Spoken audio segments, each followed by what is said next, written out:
कसैली के न्योता पेठवनी न्योता करी ना सभी कारजी।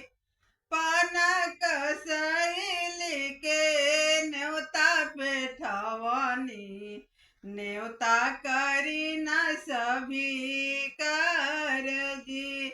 आई नाए छठी हमरो आंगनवा बरती के सुनीली पुकार जी। आई नाए छठी हमरो आंगनवा बरती के सुनीली पुकार जी।